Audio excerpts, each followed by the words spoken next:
오늘 주시는 말씀 베드로전서 강의 14번째가 되겠습니다. 베드로전서 2장 18절부터 25절 말씀 우리 한 절씩 교독하겠습니다. 사관들아, 범사에 두려워함으로 주인들에게 순종하되 선하고 관용하는 자들에게만 아니라 또한 까다로운 자들에게도 그리하라. 부당하게 고난을 받아도 하나님을 생각함으로 슬픔을 참으면 이는 아름다우나 죄가 있어 매를 맞고 참으면 무슨 칭찬이 있으리요? 그러나 선을 행함으로 고난을 받고 참으면 이는 하나님 앞에 아름다우니라. 이를 위하여 너희가 부르심을 받았으니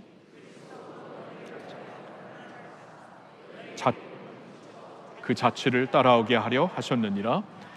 그는 죄를 범하지 아니하시고 그 입에 거짓도 없으시며 욕을 당하시되 맞대어 욕하지 아니하시고 고난을 당하시되 위협하지 아니하시고 오직 공의로 심판하시는 이에 부탁하시며 친히 나무에 달려 그 몸으로 우리 죄를 담당하셨으니 이는 우리로 죄에 대하여 죽고 의에 대하여 살게 하려 하심이라.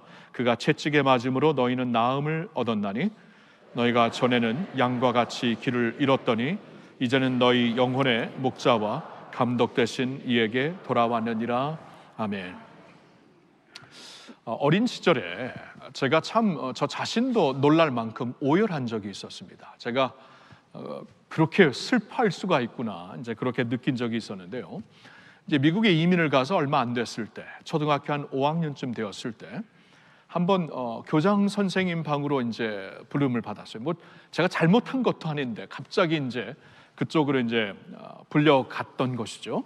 가보니까 어느 한 학부모가 거기서 완전히 뭐 이렇게 막 화를 내면서 뭘 오해했는지 막 그냥 퍼붓는데, 야, 황당하대요. 황당하고, 이게 뭐 어른들, 뭐 교장 선생님하고 어른들이 계시니까 안 그래도 이제 쫄았다 말이 돼. 안 그래도 이제 완전히 그냥 위축되었었는데, 이렇게 위축되었었는데, 뭐 언어도 안 되죠. 이거 무슨 말로 변호를 하고 싶은데 언어가 잘 안 되잖아요. 그래서 그때 이제 속을 퍼갖고 서운해가지고, 그리고 억울해갖고 울기 시작하는데, 야, 내가 이렇게 울 수 있구나. 제가 이제 대한민국에서 자란 사나이잖아요. 그래서 사나이는 안 운다, 이런 개념을 갖고 어릴 때부터 안 울었어요. 안 울었는데 그때 제가 막 오열을 하게 되는 것을 보면서 제가 그때 뭘 느꼈냐면, 이 세상에서 억울한 것처럼 서글픈 게 없구나, 이걸 느꼈습니다. 어린 나이, 억울한 것처럼. 여러분, 사실 이게 우리의 그 경험 아닙니까?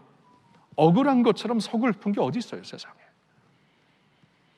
자, 근데 오늘 말씀을 통해 하나님은 너희들이 이 세상에 살면서 부당한 일을 당할 때, 이 세상에서 너무나 이제 그 불의한 고난을 당하게 될 때, 부당한 취급을 받을 때에 어떻게 반응해야 되는가, 이 말씀을 우리에게 주시고 있는 거예요.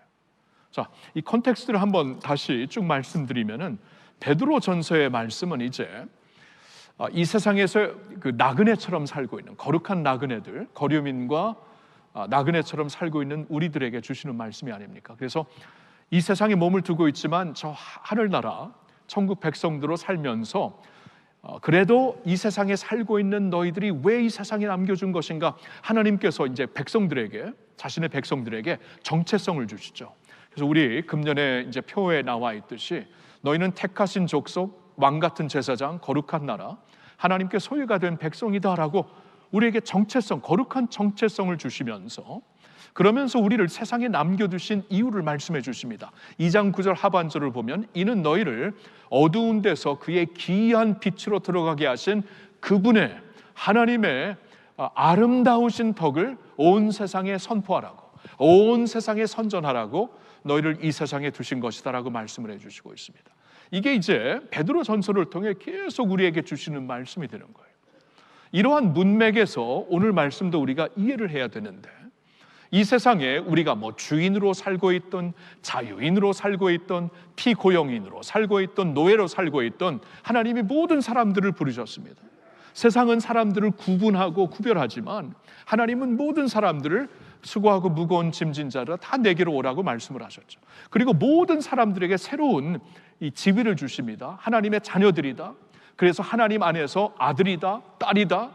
전에는 뭐 이렇게 세상의 어떠한 그 지위에 따라 갖고 뭐 상하 조직 가운데 이렇게 나뉘어져 있었지만 이제는 주 안에서 우리는 하나, 그래서 형제 자매 한 아버지를 섬기고 있는 우리가 되었죠.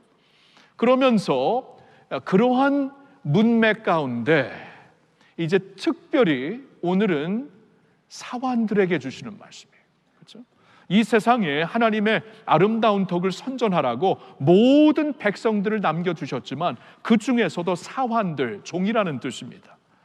종이라는 뜻, 노예라는 뜻이에요. 18절을 보니까 사환들아 이렇게 시작되죠. 여러분, 왜 특별히 사환들에게, 종들에게 이런 말씀을 하신 것인가?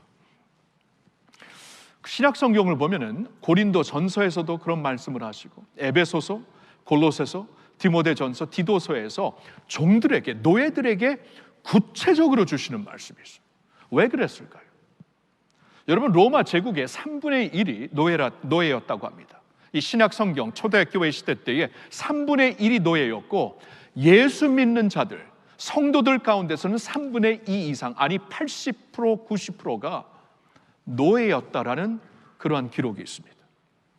그러니까 노예들을 향하여서 구체적으로 주시는 말씀이 있는 것은 당연한 것이에요. 교인들이 그런 사람들이었기 때문에. 자, 그런데 노예들의 경우 얼마나 부당한 삶을 살고 있습니까? 세상에서 얼마나 서글픈 삶을 살고 있습니까? 그 당시에 노예에게는 아무런 권한이 없었어요. 그냥 물품 취급당했습니다. 사람도 아니었어요. 주인이 원하는 대로 할 수 있는 사람들이 노예였습니다. 그러니까 얼마나 힘들고 어렵겠어요. 자신도 인간인데 인간의 이 존엄성을 전혀 느끼지 못하고 살았으니까 얼마나 억울하고 힘들고 부당했겠습니까? 그렇죠? 그래서 특별히 그들에게 오늘 주시는 말씀이, 그렇게 부당하게 살고 있지만 너희는 이제 새로운 정체성을 받고 사는 자들이다. 이제는 너희는 세상의 주인을 섬기는 게 아니라 나를 섬기는 것이다. 골로새서 3장 23절을 보면은 노예들에게 주신 말씀 가운데 이런 말씀이 있어요. 너희는 무엇을 하든지 사람에게 하듯 하지 말고 하나님께 하듯 하라. 그러니까 이제는 새로운 주인이 계시다. 새로운 주님을 바라보면서 살아야 되는 노예들에게 주시는 말씀이에요. 그래서 오늘 본문 말씀도 사환들아 범사에 두려함으로, 여기서 범사에 두려함은 주인을 두려워하라는 게 아니라 하나님을 두려워하는 것이에요. 두려워하라는 것이에요. 왜냐하면 바로 전 구절 17절에 뭇 사람을 공경하며 형제를 사랑하며 하나님을 두려워하며 왕을 존대하라, 이 말씀을 하셨거든요. 하나님 한 분을 주로 섬기면서 하나님을 두려워하며 하나님을 섬기듯이 그 자리에서 주를 섬겨라. 그러니까 완전히 달라지죠. 개념이 완전히 달라지죠. 지금까지는 종으로서 살아라, 종의 신분을 가지고 노예의 지위에서 사환들로 살았지만 이제는 뭐 겉으로 보기에는 바뀌어진 게 없는데 완전히 달라졌죠. 하나님 안에서 하나님의 자녀가 되었고 새로운 정체성이 주어졌고 너희는 왕 같은 제사장이 되었다라고 분명히 말씀하시고 그리스도 안에서 형제와 자매가 된, 그렇죠? 세상에서는 이 지위가 있지만 교회 안에서는 형제 자매잖아요. 다른 계급이 없잖아요. 그렇죠? 그런 가운데에 주시는 말씀이에요. 그러나 세상에서 사환들로 살면서 얼마나 힘들고 버겁니 하나님이 아시는 겁니다. 그런 가운데 이렇게 살아야 된다라고 주시는 말씀이 오늘 본문의 말씀이 되는 거예요. 근데 오늘 본문 말씀이 얼마나 충격적인 말씀입니까? 얼마나 충격적인 말씀이에요. 신분이 바뀐 건 맞습니다. 정체성이 바뀐 건 맞는데 지금 세상에서는 계속하여 이 사환들로 살면서 얼마나 부당한 일들이 많고 남용되는, 그리고 폭행당하는 일이 많겠어요? 근데 하나님 뭐라고 하시는가 보세요. 이거 너무나 충격적입니다. 받아들이기 힘든 말씀이 될 수 있어요. 사환들아 범사에 두려함으로 주인들에게 순종하되 선하고 관용하는 자들에게만 아니라 또한 까다로운 자들에게도 그리하라. 부당하게 고난을 받아도 하나님을 생각함으로 슬픔을 참으면 이른 아름다우나 죄가 있어 매를 맞고 참으면 무슨 칭찬이 있으리요. 그러나 선을 행함으로 고난을 받고 참으면 이는 하나님 앞에 아름다우니라. 와우. 여러분, 그 당시에 여러분들이 예수 믿는 사환들이라고 생각해 보세요.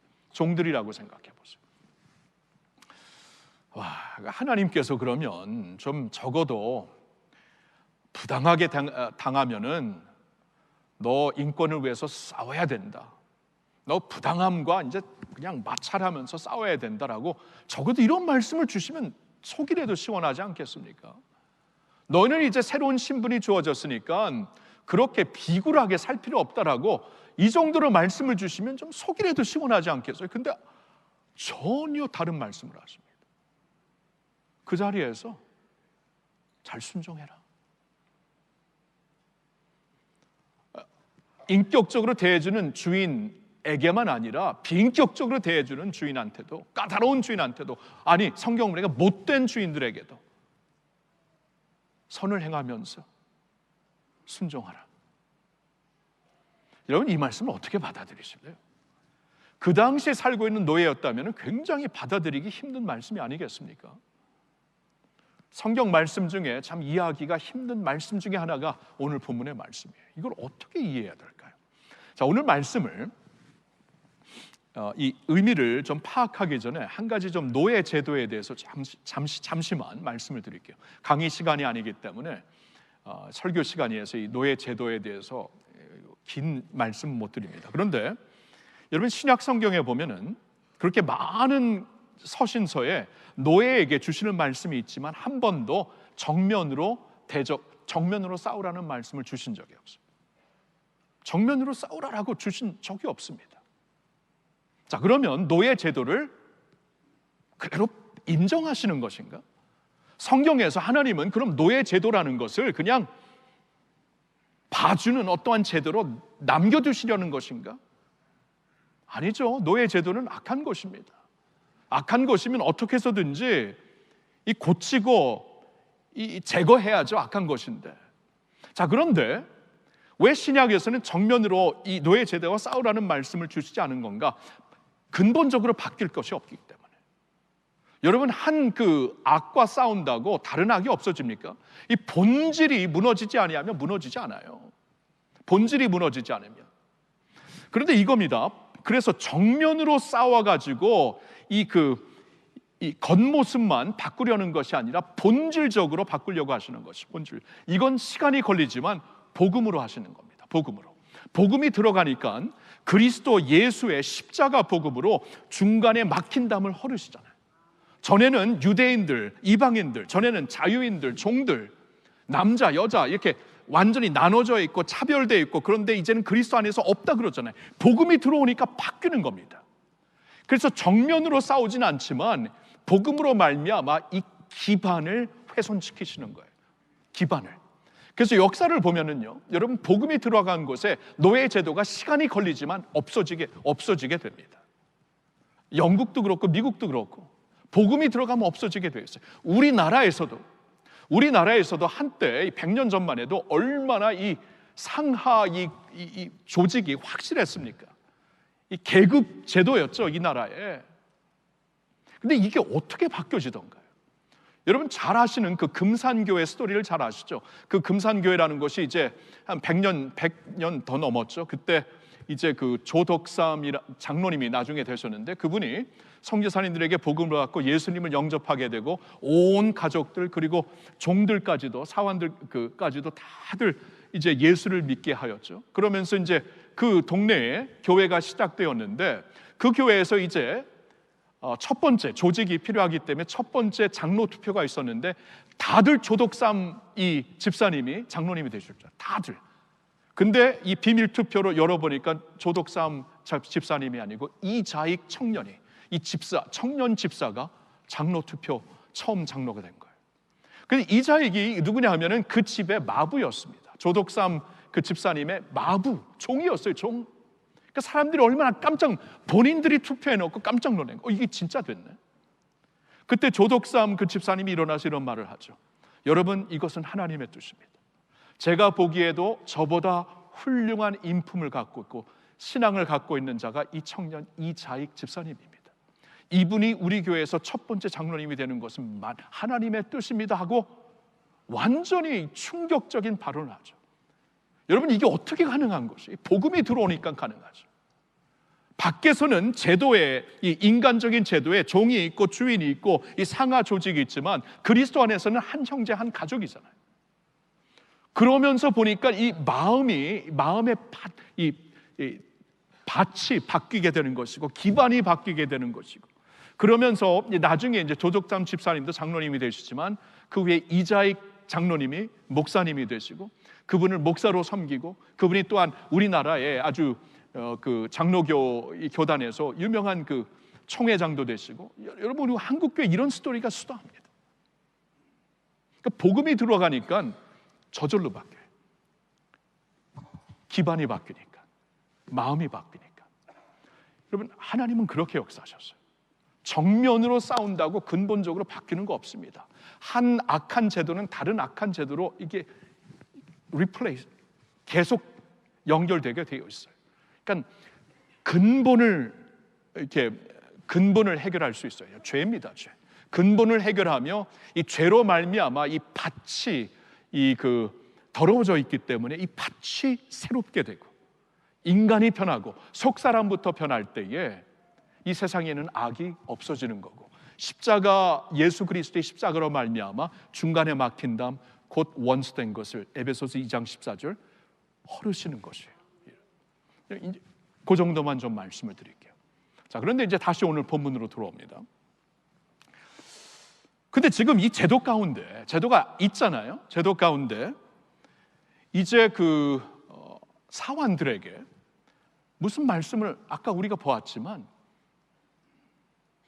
잘 섬겨라, 선한 일을 하여라, 순종하여라, 좋은 주인에게만 순종하지 말고 못된 주인에게도 순종하라, 이 말씀을 주시고 있어요.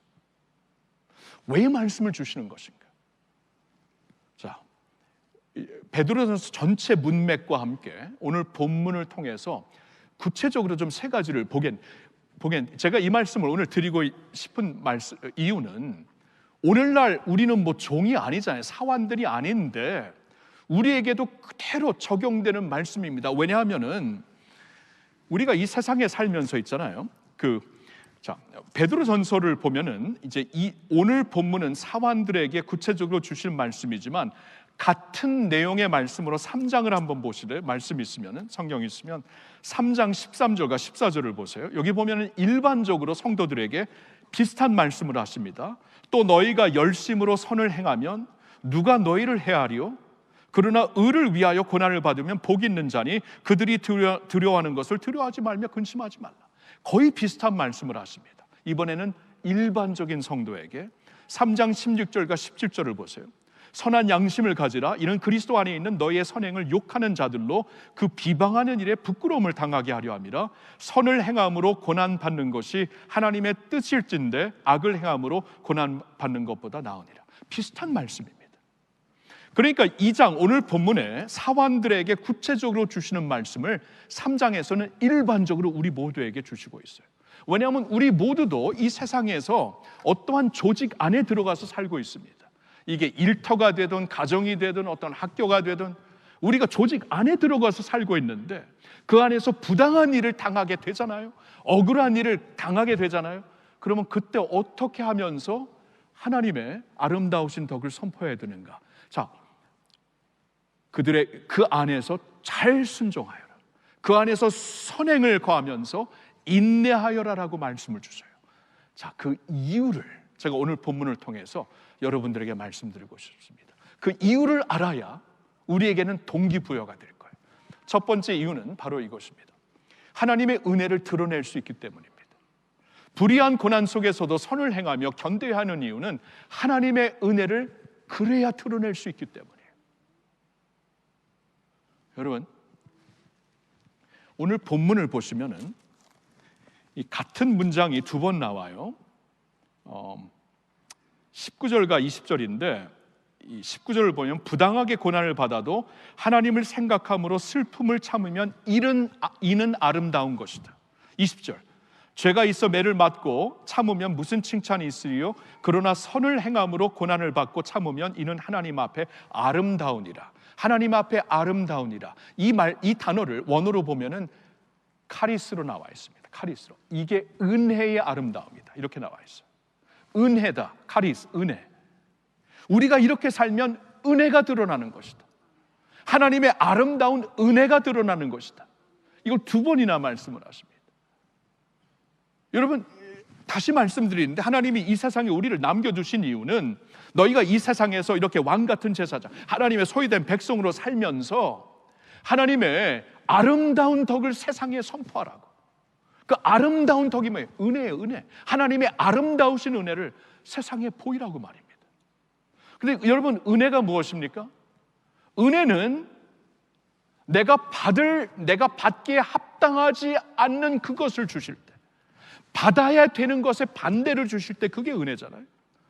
예를 들어 성경에 보면 우리가 아직 죄인 되었을 때 그리스도께서 우리를 위하여 죽으심으로 하나님의 사랑을 확증해 주셨다. 우리가 아직 죄인 되었을 때, 죄인이면 죽어야 되는데, 죄인이면 벌을 받아야 되는데 하나님께서 벌이 합당한 결과였지만 반대를 주시잖아요. 구원을 주시잖아요. 예수 그리스도의 구원을 주시잖아요. 이게 은혜라는 거예요. 허물과 죄로 죽었던 너희를 그리스도 예수 안에서 하나님의 그 크신 사랑으로 너희를 그 은혜 가운데 살려주셨다.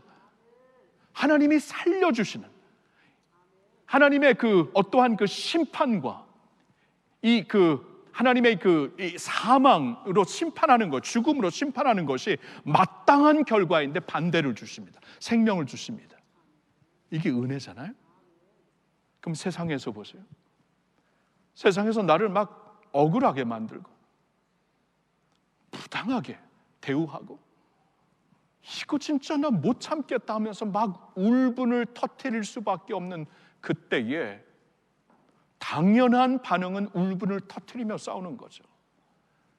당연한 반응은 이렇게 악을 행하는 자를 그냥 같이 싸우면서 때려 부수는 거죠.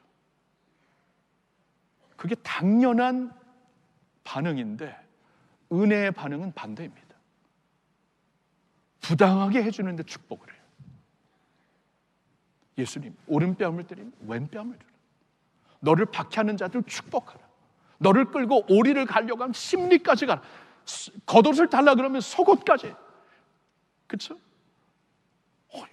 이게 뭐예요? 이게 뭐예요 도대체? 이 말씀을 어떻게 이해해야 됩니까?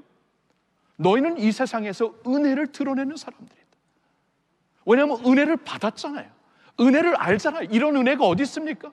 하나님이 우리를 위해 대신 죽으시는 은혜가 세상에 어디 있습니까? 죄로 말미암아 죽는 것이 마땅한데 나를 대신하여 하나님이 죽으시고 나를 살려주신 그 은혜가 어디 있습니까? 완전히 반대로 역사하시는 하나님의 은혜를 안자로서 은혜를 모르는 이 세상에 은혜를 드러내는 길이 그 길이다. 그 말씀이에요. 이게 하나님 앞에서 아름다운 은혜의 모습이다. 2015년도에 미국 남부 찰스턴이라는 이 도시에서 끔찍한 일이 벌어졌습니다. 끔찍한 일. 이 딜런 루프라는 이 백인 청년이 흑인 교회에 성경 공부를 하고 흑인 교회에 들어가서 그냥 총으로 살해를 해갖고 9명이 죽었어요. 9명이. 한번 사진을 보여드리겠습니다. 저 9명이 그냥 성경을 공부하는 가운데 죽었어요. 교회에서. 이때 미국은 완전히 긴장 모드였어요. 왜냐하면 지금 수년 동안 계속 이 백인들과 흑인들의 갈등 때문에 이게 굉장히 힘든 상황이었거든요. 그때 막 조지 플로이드 사건도 있고 여러분 기억나시잖아요. 온 나라가 그냥 이 인종 차별, 인종 중에 갈등 가운데 힘들었는데 이런 일이 벌어졌으니 성경 공부하는 교회에 들어가서 미친 사람이죠. 미친 그 청년이 백인이 들어가서 우월주의자가 들어가서 그냥 살해해버렸어요. 그러니까 이제 막 숨을 죽이고 이게 이제 저기서 큰 일이 벌어지고 이게 전국적으로 퍼지겠다라고 상상하고 있을 때 뜻밖의 일이 벌어집니다. 저 교회의 성도들이 그리고 저분들의 가족들이 모여가지고 며칠 후에 기자들 앞에서, 이 매스컴 앞에서 선포를 합니다. 우리는 보복하지 않겠습니다. 우리는 용서하겠습니다. 우리는 정당하게 찾아야 될 정의를 구하지 않고 은혜를 보이겠습니다. 그리고 문을 활짝 열더라고요. 저 교회 문을 활짝 열어가지고 이 지역에 있는 백인들과 흑인들과 황인들이 다 모여갖고 치유와 회복이 일어날 수 있도록 정말 하나님의 은혜로 예배드리는 자리로 활짝 열고, 두려움이, 그러니까 사랑이 있으니까 두려움이 없죠. 왜냐하면 저런 일이 있으면 충격 때문에 문을 어떻게 엽니까? 문을 활짝 열고 모두 다 들어와서 우리 같이 화해하고 주님이 주시는 십자가 은혜를 붙잡자고. 너무나 놀라운 일이 벌어졌어요. 그래서 이거 막 폭발할 줄 알았던 것이 도리어 이렇게 막 그런 거 있죠. 갑자기 이렇게 마음이 쫙 그냥 이렇게 평온해지면서 이렇게 확 빨려 들어가는. 저 사건이 너무나 기이해가지고 두 번째 한번 사진을 보여주시면은 이 그 퓰리처 상을 탄 제니퍼 베리 호스라는 저분이 저 교회에 가서 교인들과 인터뷰를 하고 가족들과 인터뷰를 하면서 저 사건의 이제 앞뒤 스토리 그리고 그 후기까지 쫙 책을 쓴 게 있는데, 이게 상을 받은 책인데 Grace Will Lead Us Home이라고 그 타이틀을 지더라고요. Grace Will Lead Us Home. 은혜가 우리를 집으로 인도하신다. 이게 무슨 우리를 끝까지 우리가 가야 될 목적지까지 은혜가 인도하실 것이다. 이런 책을 쓴 겁니다. Grace will lead us home.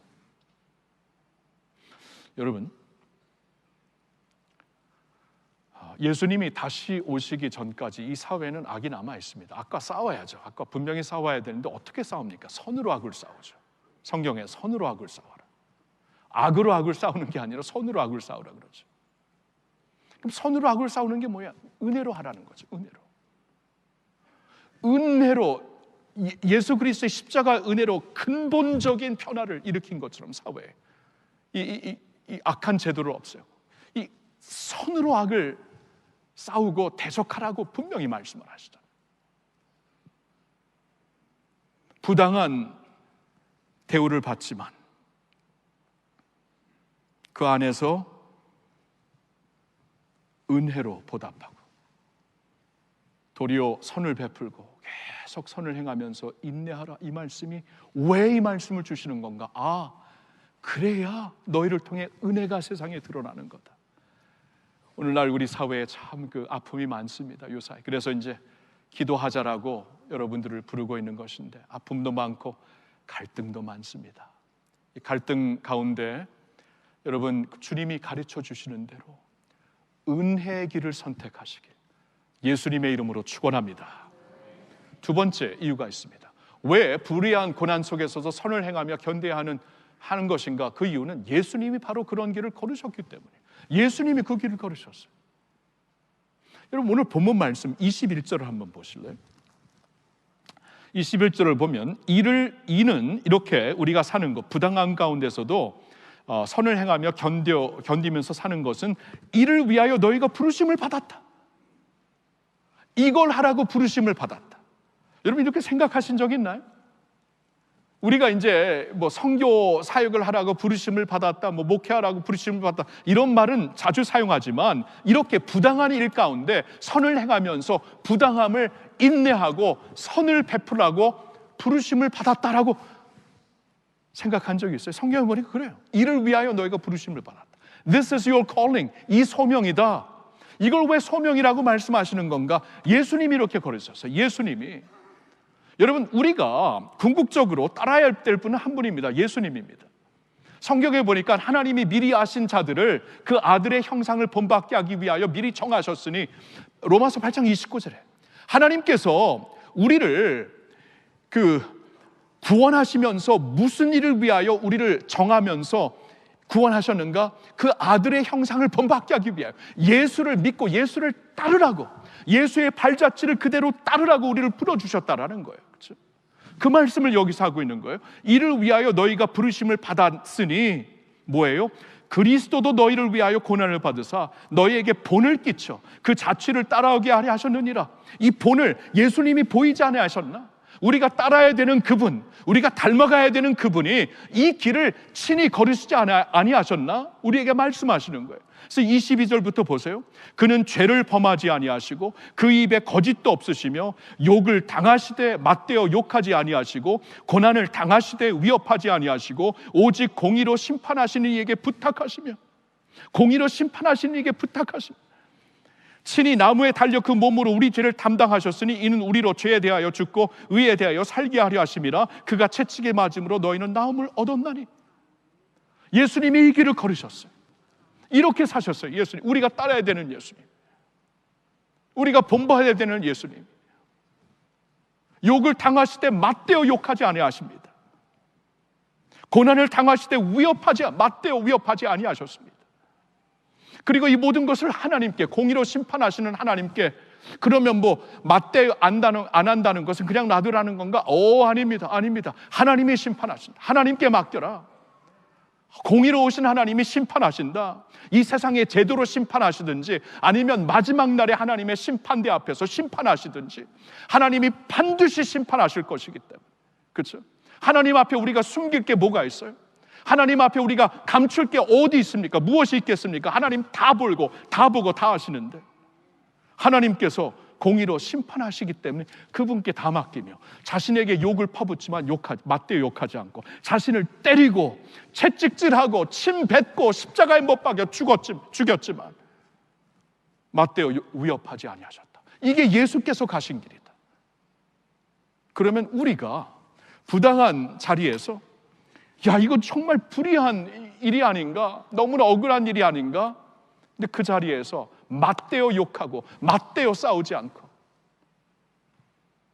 선을 행하며 견디며 인내하며 그 안에서 순종하며 아름답게 살아갈 때, 하나님의 은혜를 아름답게 비치면서 살아갈 때, 이게 예수님의 길을 따르는 길이다, 이 말씀이에요. 제가 안식년을 다녀와갖고 어느 한 성도님과 얘기를 좀 나누는 시간이 있었습니다. 그분이 이제 그 한 1년, 2년 전에 이 자동차 정비 샵을 굉장히 좀 크게 세우셨어요. 크게 세우시고 참 또 안식년은 가 있는 동안 어땠을까? 참 이 경제도 힘든데 돌아와서 어땠냐고 여쭤보니까 참 힘들었다 그러더라고요. 너무 힘들었다고. 다른 것보다도 다른 것 때문에 힘든 것보다도 이 그 땅 주인이 너무 본인을 힘들게 했다. 땅 주인이 약속한 것을 다 어기고 법적으로 매이게 하고 그래서 확장을 못하게 만들고 확장을 해야지 이 비즈니스가 사는데 그래서 너무나 힘들었다. 그리고 나중에 다 손해보면서 이 사람이 요구하는 대로 할 수밖에 없었다. 힘들었습니다. 그러더라고요. 그런데 얼마 후에 법정에서 이 주인에 대하여 이렇게 증인이 필요해서, 그러니까 증거가 필요해갖고 이분이 지금 거기서 그 땅에서 비즈니스를 하시고 있기 때문에 이분이 증인으로 사인해 주는 것을 부탁해 왔대요. 이 사인을 안 하면 주인이 굉장히 힘들어지는 상황이 되었어요. 처음에 그것을 받고 이거 진짜 하나님이 허락하신 보복의 찬스구나. 이거 사인 안 해가기 한번 골탕 좀 먹여봐라. 그렇죠? 이번에 그랬대요. 그리고 끝까지 안 하려고 했는데 나중에 사인해서 보냈대요. 그래서 왜 그러셨어요? 그랬더니 목사님, 저 예수 믿는 자잖아요. 그러시는 거예요. 딱 한마디. 목사님, 그러니까 눈물을 머금면서 목사님, 저 예수 믿는 자잖아요. 가슴이 너무 찡하더라고요. 목사님, 저 예수 믿는 자잖아요. 예수님 믿고 따르는 자가 그렇게 할 수 있습니까? 충분히 보복해도 되는 것이고 충분히 그럴 만한 이유가 있고 그럴 만한 센티멘트가 있지만 저 예수 믿는 자잖아요. 한마디에 다 대답이 다 있는 거죠. 나 예수 따르는 자잖아요. 예수님이 나의 본이 되셨잖아요. 욕하는 자들 맞대어 욕하지 아니하시고, 보복하는 자들 맞대어 보복하지 아니하시고, 참 너무나 감동이 되더라. 사랑하는 성도 여러분, 부당하고 억울하고 힘들고 그런 가운데서 왜 우리에게 이렇게 어려운 말씀을 주시는 것인가? 그게 예수께서 걸으신 길이다. 그리고 그게 하나님의 아름다우신 은혜를 세상에 나타내는 길이다. 자, 두 가지가 있죠. 한 가지만 더 봅니다. 그 이유는 바로 세 번째, 우리는 주님의 보호 아래에 있기 때문입니다. 우리는 주님의 보호 아래에 있어요. 홀로 있는 것이 아닙니다. 보호 아래에 있습니다. 오늘 본문이 어떻게 끝나는가 보세요. 25절 너무나 감동이 되는, 힘이 되는 말씀이에요. 너희가 전에는 양과 같이 길을 잃었더니 이제는 너희 영혼의 목자와 감독 되신 이에게 돌아왔느니라. 전에는 길 잃은 양처럼 보호도 받지 못하고 길도 잃고 있었고 정말 방황하며 살았지만 이제는 예수 하나님의 은혜로 말미암아 우리 영혼의 목자와 감독 되신 주님께 돌아왔다. 여러분, 목자가 누굽니까? 목자는 구하고 인도하는 분이죠. 감독이 누굽니까? 감독은 이렇게 세워지고 강건케 하고 감당하게 하는 자가 감독이 아닙니까? 예수님이 그런 분이에요. 우리 홀로 있는 게 아닙니다. 홀로 있으면 두렵죠. 이렇게 부당한 일을 당하면 너무나 두렵고 앞으로 어떻게 될까 진짜 마음이 힘든데, 홀로 있는 게 아니라 주님께서 우리와 함께 하신다, 그 말씀이에요. 주님이 우리와 함께 하시기 때문에 주님의 도우심을 받고 주님의 은혜를 받고 이 세상에서 아무리 힘들고 어렵지만 주님이 우리를 놓지 않으시고 우리를 도와주실 줄로 믿습니다. 주님께서 갚아주신다는 거예요. 그가 우리의 목자이시고 우리 감독이 되시면 그분이 우리를 갚아주시면 되는 거죠. 예수님이 갚아주시면 되는 게 아닙니까? 여러분, 로마서 8장 이런 말씀이 있죠. 그런즉 이 일에 대하여 우리가 무슨 말하리요? 만일 하나님이 우리를 위하시면 누가 우리를 대적하리요? 여러분, 맞는 말 아닙니까? 하나님이 우리를 위하시면 that's enough. 예수님이 우리를 위하시면 that's enough. 하나님이 우리를 위하시면 누가 우리를 대적하리요? 자기 아들을 아끼지 아니하시고 우리 모든 사람을 위하여 내주시니가 어찌 그 아들과 함께 모든 것을 우리에게 주시지 아니하겠느냐? 여러분, 맞지 않습니까? 당신의 아들을 주셨다면은 아들과 함께 이미 모든 것을 주신 것과 다름이 없지 않습니까? 다름이 없는 게 아닙니까? 그렇죠? 누가 하나님이 택하신 자들을 고발하리요? 아무도 없습니다. 의롭다 하신 이는 하나님이신데 누가 우리를 정죄하리요? 아무도 없습니다. 그는 그리스도 예수, 우리를 위하여 죽으신 뿐 아니라 지금 하나님 우편에서 우리를 위하여 친히 간구하시고 계시는 예수님이 하나님 보좌 우편에서 가장 권력의 자리, 가장 권위의 자리에서 우리를 위해 기도하시고 있다는 거예요. 여러분, that's enough. 이러한 주님이 나의 영혼의 감독이고 목자라면 enough한 것이죠. 홀로 있는 게 아니죠. 담대할 수 있는 것이고 넉넉할 수 있는 것이죠. 그렇죠? 누가 우리를 그리스도의 사랑에서 끊으리요? 환난이나 공고나 박해나 기근이나 적신이나 위험이나 칼이랴 무엇이 끊을 수 있겠어요? 없다라는 것입니다. 그래서 우리를 사랑하시는 이로 말미암아, 그러나 우리를 사랑하시는 이로 말미암아 우리가 넉넉히 이기는 줄로 믿습니다. 아니, 어떻게 그렇게 살라고 말씀하세요? 세상이 너를 보는 것뿐만이 아니라 주님도 보신다. 주님은 내 영혼의 감독이시다. 내 영혼의 목자이시다. 너를 도와주신다. 너에게 채워주신다. 보상하실 분은 주님이시다. 그렇죠? 그러면 주 안에서 넉넉히 감당할 수가 있다라는 것입니다. 사랑하는 성도 여러분, 우리가 그래서 다르게 살 수가 있는 거예요. 힘들고 어렵고 억울하고 말이 안 되는 아픔 가운데서도 다르게 살면서 그 안에서 도리어 축복하고 선을 행하면서 인내합니다. 그래서 하나님의 아름다우신 은혜를 세상에 보이고, 그래서 예수님을 우리가 좇으면서 그분 안에서 내가 변하게 되는 거, 내가 변하는 것이, 그래 내가 변해요. 그리고 이 모든 과정 가운데 우리를 지켜주시고 도와주시는 주님이 계시기 때문입니다. 우리 자신을 주님께 맡기고 우리 나라도 주님께 맡기면서 우리 주님과 함께 넉넉히 감당하시는 여러분 모두가 되시길 예수님의 이름으로 축원합니다. 아멘.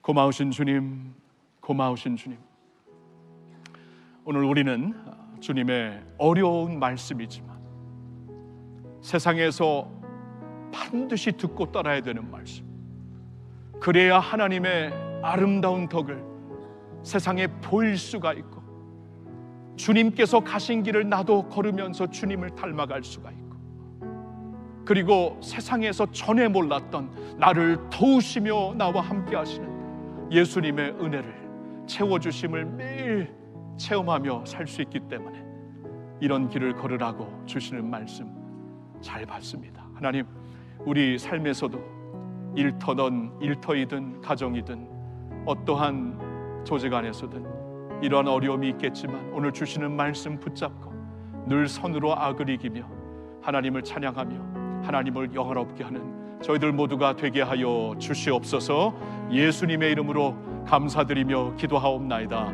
아멘, 아멘.